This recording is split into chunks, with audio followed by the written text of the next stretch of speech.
You can be the most competent person in the room and still be dismissed, talked over, and underestimated simply because of how you carry yourself, how you speak, and how you respond to the world around you. Today, that changes. 10 psychology tricks to make people take you seriously. Not tricks that make you seem serious.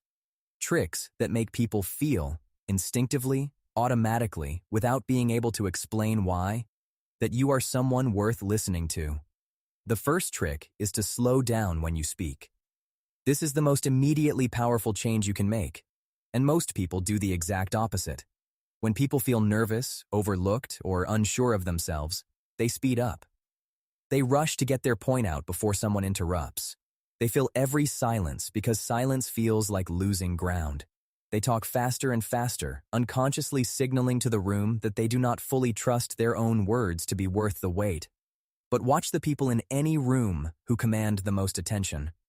They are never rushing. They pause between sentences. They let their words settle before moving to the next thought. They are comfortable taking up time because they believe what they are saying is worth the time they are taking. That comfort is what the brain reads as authority. Speaking slowly does not make you seem like you have less to say. It makes you seem like every word you choose was chosen deliberately. And deliberate speech is the sound of someone who knows exactly what they think. The second trick is to stop over-explaining yourself. This one is subtle, but it costs people enormous amounts of credibility without them ever realizing it. When someone asks why you cannot make it to something, do you say, "I have plans?" Or do you say, "I am so sorry, I really wish I could, but I already have something on that day, and I feel terrible about it"? The second response is not more polite. It is less powerful. Over-explanation is a psychological signal that you feel you need to justify yourself, that your answer alone is not enough, that you are asking for permission or approval rather than simply communicating a decision. Confident people give answers, not apologies wrapped in answers. They do not explain their no into the ground. They do not justify their choices to avoid making others uncomfortable. They say what they mean and let it stand on its own. The next time you catch yourself adding 3 extra sentences to justify something that required 1 sentence, stop. Say the 1 sentence. Let it breathe.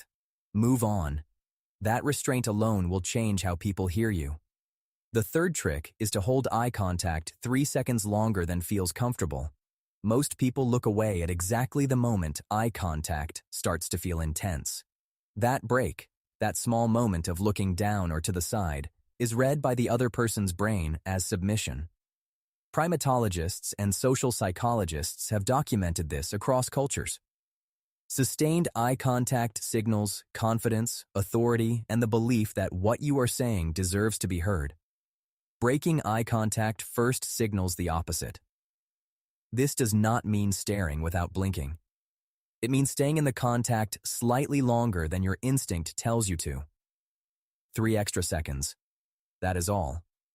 3 seconds of held eye contact transforms how you are perceived in a conversation more than almost anything else you could do. Try it in your next interaction and watch what happens. The other person will unconsciously adjust how they engage with you, because the brain reads sustained eye contact as the signal of someone who is not looking for permission to be taken seriously. They simply expect it. The fourth trick is to stop nodding excessively. Nodding is one of those habits so deeply automatic that most people have no idea how much they do it. A single, slow nod communicates understanding and agreement. It is a powerful signal of active listening and social confidence. But excessive nodding, the rapid, repeated head movement that many people fall into, especially in conversations with authority figures, communicates something completely different. It communicates eagerness to please, anxiety about approval, a need to show agreement before the other person has even finished their sentence. People who are taken seriously nod once, deliberately, when they actually agree. They do not nod continuously to signal that they are engaged. Their engagement is shown through their stillness, their eye contact, and their responses, not through a performance of agreement. Next time you are in a meeting or an important conversation, become aware of your head.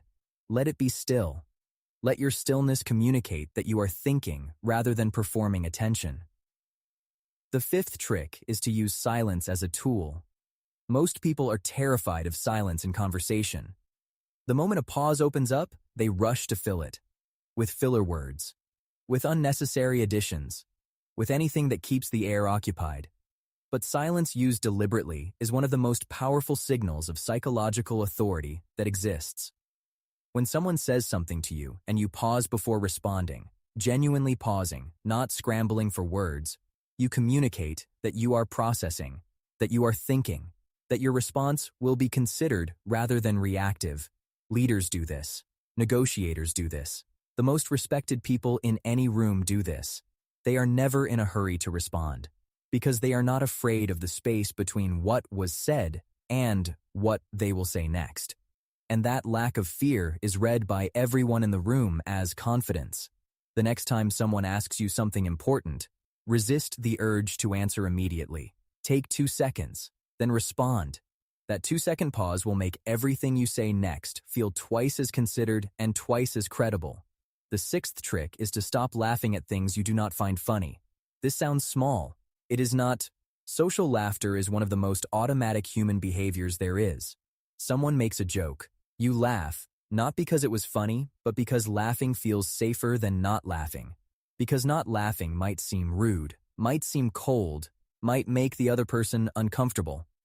But here is what social laughter actually signals. It signals that your reactions are managed by social pressure rather than by genuine feeling. And people who are taken seriously have genuine reactions. They smile when something is mildly amusing. They laugh when something is actually funny. And when something is not funny, their face simply does not perform laughter. This is not about being cold or humorless. It is about being authentic. And authentic reactions are one of the clearest signals of someone who does not need social approval to feel comfortable in a room. That self-containment is magnetic, and it is taken seriously. The seventh trick is to make fewer but stronger statements.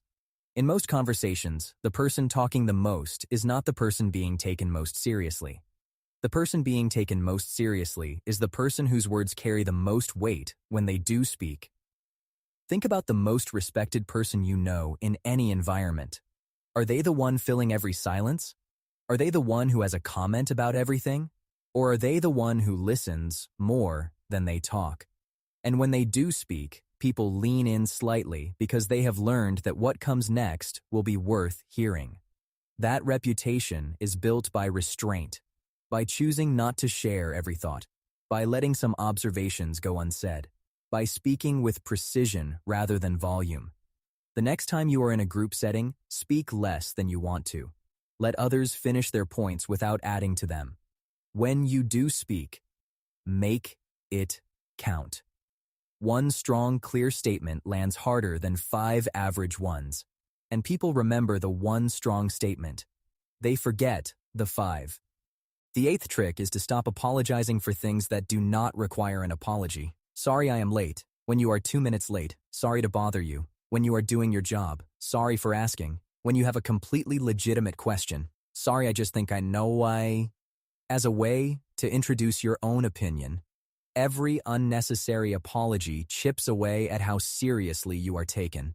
Because apologies signal fault, and constantly signaling fault, even for things that are not faults, trains the people around you to see you as someone who operates from a position of being in the wrong. Replace apologies with statements. Instead of sorry, I am late. Thank you for waiting. Instead of sorry to bother you, I have a question. Instead of sorry, I just think. I think. Same social interaction. Completely different psychological signal. One positions you as someone seeking forgiveness. The other positions you as someone who simply exists and communicates without needing to apologize for taking up space. The 9th trick is to respond to disrespect with calm rather than reaction. This is one of the most difficult things on this list, and one of the most powerful. When someone dismisses you, talks over you, or treats you as less than you are, the instinctive response is to react, to defend yourself, to raise your voice, to prove that you deserve respect through the force of your response. But reaction hands power to the person who disrespected you.